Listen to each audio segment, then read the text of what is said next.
திருச்சி மாவட்டம் ஆமூர் அருகே ஓட்டுநரின் கட்டுப்பாட்டை இழந்து தனியார் பேருந்து சாலையோர பள்ளத்தில் கவிழ்ந்து விபத்தில் சிக்கியிருக்கிறது. இதுகுறித்த கூடுதல் தகவல்களை செய்தியாளர் வினோத் வழங்கிட நாம் கேட்கலாம். வினோத், வணக்கம். தொடர்ந்து இந்த விபத்துல யாரேனும் பாதிக்கப்பட்டிருக்காங்களா? நிலவரம் என்ன? விவரங்களை பதிவு செய்யுங்க.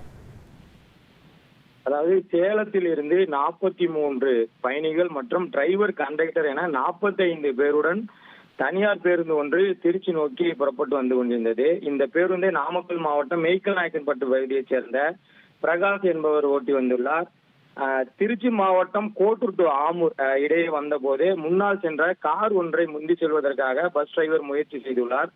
அப்போது பேருந்து நிலை தடுமாறியதால் சாலையோர பள்ளத்தில் கவிழ்ந்து விபத்துக்குள்ளானது. விபத்தில் சிக்கிய பேருந்தில் இருந்த டிரைவர், கண்டக்டர் உட்பட 41 பேர் உடலில் சிறிய காயங்களுடன் அதிர்ஷ்டவசமாக உயிர் தப்பினர்.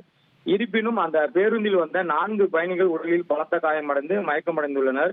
இந்த விபத்து குறித்து தகவல் அறிந்த நெடுஞ்சாலை ரோந்து போலீஸ் சப் இன்ஸ்பெக்டர் பாலன் மற்றும் வாத்தலை போலீசார் சம்பவ இடத்திற்கு உடனடியாக விரைந்து சென்று விபத்தில் படுகாயமடைந்தவர்களை மீட்டு ஆம்புலன்ஸ் மூலம் சிகிச்சைக்காக மருத்துவமனைக்கு அனுப்பி வைத்தனர். தொடர்ந்து போலீசார் நடத்திய விசாரணையில் தொடர்ந்து மழை பெய்து கொண்டிருக்கும் இந்த நேரத்தில் பேருந்தை அதிவேகமாக ஓட்டி வந்த பஸ் டிரைவர் முன்னால் சென்ற காரை முந்தி செல்ல முயன்ற போது இந்த விபத்து ஏற்பட்டுள்ளதாக போலீசாருக்கு விசாரணையில் தெரிய வந்திருக்கிறது. மேலும் இந்த விபத்து குறித்து வாத்தலை போலீசார் வழக்கு பதிவு செய்து விசாரணை மேற்கொண்டு வருகின்றனர்.